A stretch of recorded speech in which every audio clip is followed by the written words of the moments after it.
Thank you for having ServiceNow and myself talk today.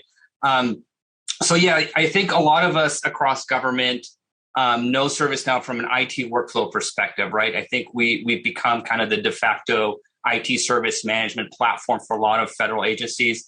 My team specifically supports federal healthcare, which would be HHS and obviously FDA and all the optives within HHS, but also Defense Health Administration and Veteran Affairs, right? And so I also see government is not an industry, it's a market, right? Of all the industries are within our healthcare. There's regulation, there's payer provider, there's the delivery of care, there's research, there's life sciences. It's all kind of within this space. And something that I think is very exciting for us in federal healthcare is we're starting to leverage innovation coming from industry, right? And we're seeing a lot of our other hospitals and payer provider organizations outside in the private sector run some innovation that we can now leverage within federal. So really what I wanted to talk today about is how do we harness the power of workflow? We are the workflow platform. That's kind of our sweet spot. And looking at the healthcare experience or delivery of care. So I think that the first thing I just want to get through real quick, safe harbor. We will talk about some forward-looking statements. This is just in case there's anything here that we'll talk about some futures and things that we are investing in within the ServiceNow ecosystem on our platform. And so I just wanted to share that out before I kick off. So I'll start with a quote or a couple quotes, and because it's relevant to healthcare and especially healthcare IT, right? And this is a classic Darwin quote where it talks about the survival of the species is not the most intelligent, but is the most responsive to change. And I think that we've seen in the last 2 years, healthcare has been impacted by a global crisis that has forced healthcare to change in many ways that we didn't expect to happen before. And having that said, the pace of change is fastest that it has ever been, and it's never going to be slower than it is today, right? So adaptability is crucial to the success of delivery of healthcare.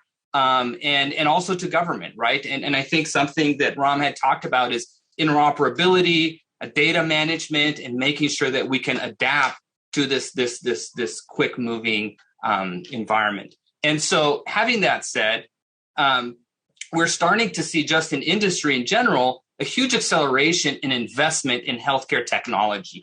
And this will give you just kind of a landscape of last year. These are all the point solutions that are being built to support healthcare, and they're all IT systems, they're all technology that is being deployed today to the healthcare environment. And these things are starting to trickle into our organizations. And now the next question is, how do we manage this onslaught of innovation that's coming into healthcare?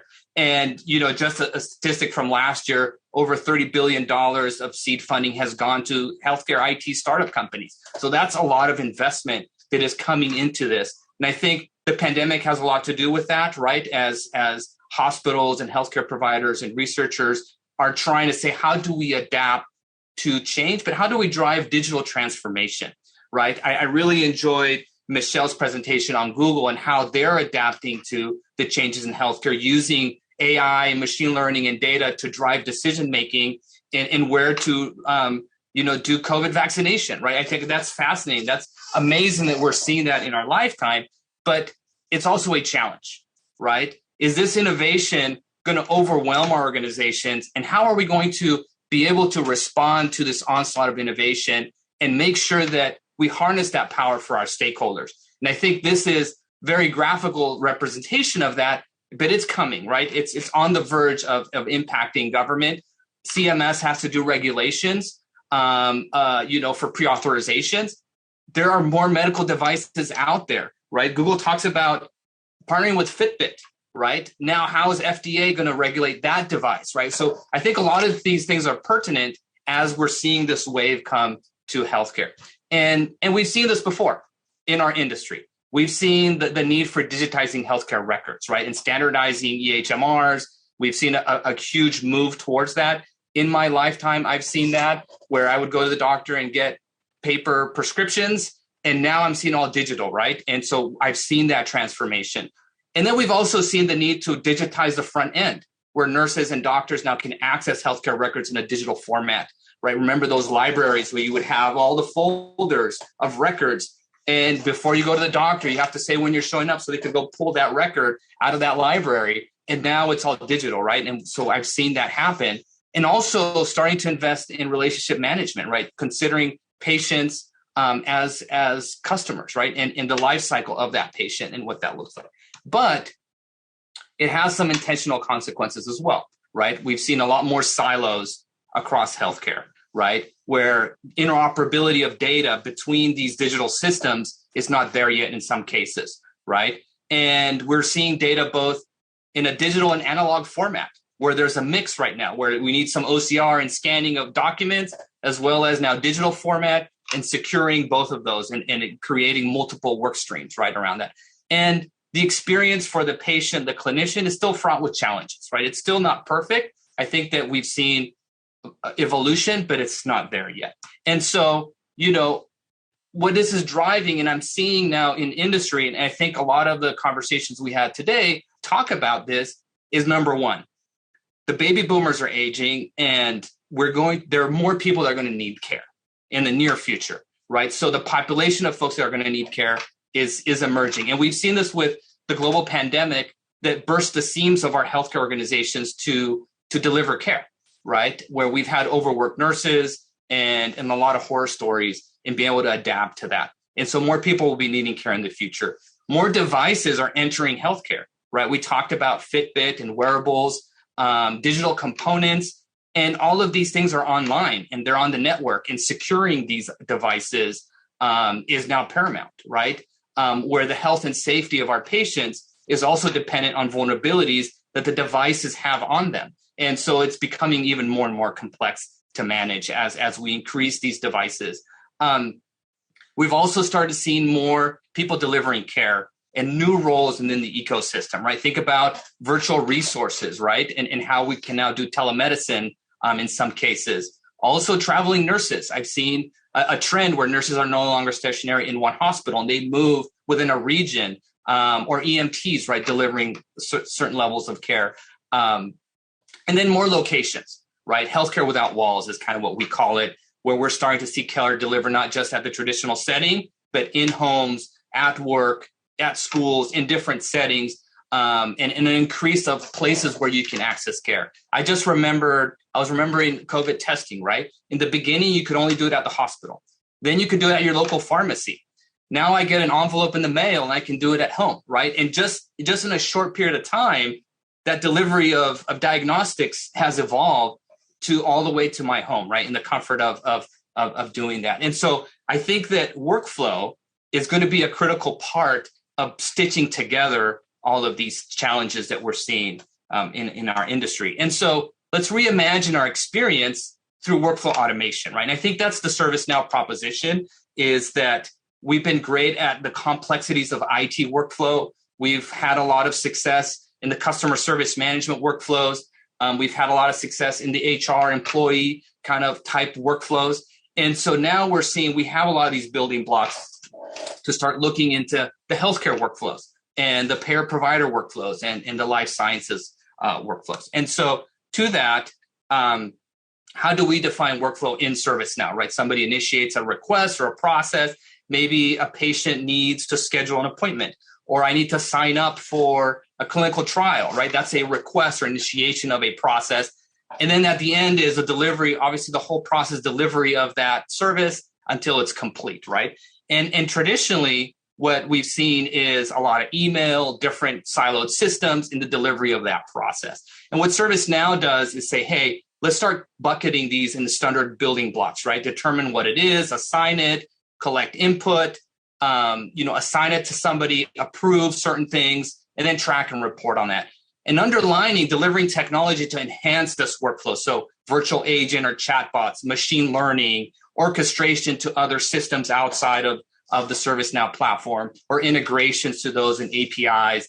And then on top of that, how do we do process mining? Once you have your workflows on a platform, how can we now start saying where we have inefficiencies or broken processes or repeat activity and things to continue to drive those efficiencies and drive towards how can we give time back to our clinicians or our researchers and get rid of a lot of that remedial manual tasks, right? I see today in industry and in government where the person, the human, is the connective tissue between all of these systems. And instead of focusing really on what is at hand, right? It's like doing the research, delivering the care, not typing a record into 5 different siloed systems, right? So how can we build that interoperability across the enterprise is kind of the ServiceNow proposition. But what is interesting is that as we're reimagining workflow for the enterprise, we've reimagined workflow in our own lives. And some questions that I'd like to ask is, how many in your life have used paper as your main source of information, right? It might date myself, but I remember having a subscription to, the New York Times and the Washington Post come to my house. And we no longer get news that way, right? Or a foldable map, right? I have a funny story where my son, we did a road trip and we stopped at a gas station and he saw, a stack of foldable maps and he opened it up and thought it was fascinating. And I had to explain that this is how we would travel before from location to location. So we've reimagined our own lives, enhancing automated workflow. For example, in the last year, have any of you ordered from Amazon something that you could get from the corner store, right? And for me, the answer is yes. The convenience of that automation workflow that delivers to me would outweigh the risk of me going in person to physical location during last year, right? And so we are reimagining our own lives using digital workflow and digital transformation, right? And in the last year, right, how many have experienced healthcare in a non-traditional way, right? Me personally, I'm a cancer survivor, and I have two annual checkups I have to do. And before it was a hassle, right? I had to go find the doctor, find an appointment, and then get my prescription, go to get my blood work done. Now it was all digital, telehealth, and I could see my doctor online. All my information was sent to the testing center. I would just show up. It was pre-scheduled for me. All of that automation really enhanced my experience and my willingness to receive care as well. And so we're seeing that workflow transformation already happening.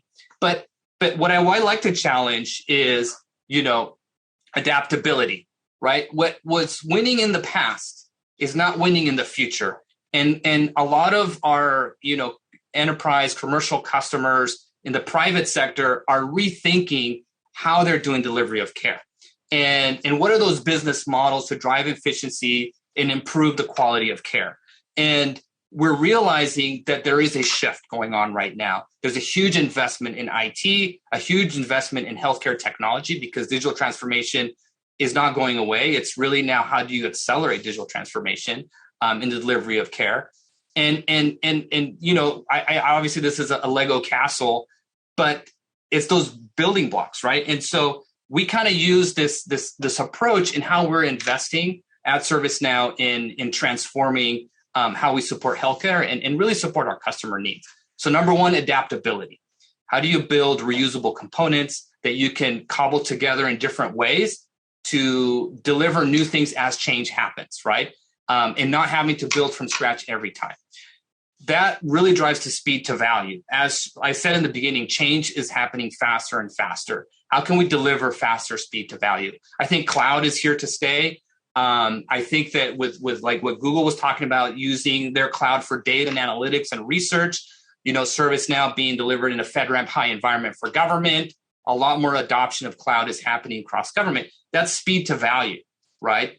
And then simplicity of data fluidity, right? And I think that that was talked about earlier about interoperability. How do we create data models and APIs to all these other healthcare systems, really to drive efficiencies versus more challenges as we modernize healthcare? So what we did at ServiceNow, the first step is let's align to a common data model. So we use a FHIR HL7 as a common standard and built it directly into the platform. So now there is a matching data model for FHIR and HL7 and integration. So I can bring data in from different systems and push it out to other systems and really become that workflow in between. We will never become the EHMR. I think there's systems that do that very well. We're becoming more of that engagement layer to the patient or to the payer or to the provider, where you need to connect certain processes and workflow. And some of these data elements are important for the continuity of that process. And so that's the first step that that we did, and that's already available on ServiceNow. And on top of that, I know this is like the periodic table, very, it's an eyesore, right? But we started breaking down what are all the different types of services across healthcare and what are workflows that ServiceNow can do across that workflow. So I think we started kind of breaking that up. You'll have these slides at the end that you can really look at, but we're starting to see a lot of use cases around the patient experience and how ServiceNow can be the front end of the patient experience. Something exciting is Bedside Assist. How do we leverage those devices I can talk to get help, right? So think about the red button at a hospital bed that is just binary. It's on or off. And now, like I said, hey, I need a blanket or I'm falling off my bed. Nurses now can prioritize what type of service they're delivering, with what urgency do they have to deliver that service. So we're already seeing that in action. And back to the FDA's comment on, this is now a device that's in the hospital, that's online, and is connected to the network. Now that's going to bring some security vulnerabilities, right? The other part that we're really seeing a lot of customers leverage is for the nurse onboarding and clinician onboarding and offboarding, and making that process more agile. I know government is fraught with security clearances, and day to hire to day they can be in front of a patient is extended. How can we use workflow automation to really shorten that life cycle? We've seen it very effective in the commercial side and the private sector. And now we're starting to see a lot of interest in the public sector as well. And then finally, integrating to the EHMR for IT help. ServiceNow is still the IT backbone. How do we help manage all these IT systems that are part of the ecosystem and really provide more efficiencies to our clinicians? So if they're in the EHMR, they request a service, they can do it right there. They don't have to leave that system. They can create an IT ticket and then go back to doing their jobs and enhancing that experience. And finally, security, right? Is compliance and security. And what we're really investing in, talk about futures, is clinical asset management is kind of the future of ServiceNow, right? We are definitely very successful in IT asset management, hardware asset management, software asset management, compliance libraries. Now, how do we start managing the full life cycle of clinical assets? All of these devices that are entering the system have a strong IT security component. So inventory, deployment, services, and decommissioning those assets. So I will end with that. For any questions, obviously, I appreciate this time. There was a ton of content here that I just shared, but it's very exciting for us to start bringing workflow into healthcare. Thank you for that. And the slide you were on before your final one sort of goes to the main question that I had, which is, ServiceNow has been doing this sort of work for customers, public sector and otherwise, for a long time outside the healthcare space.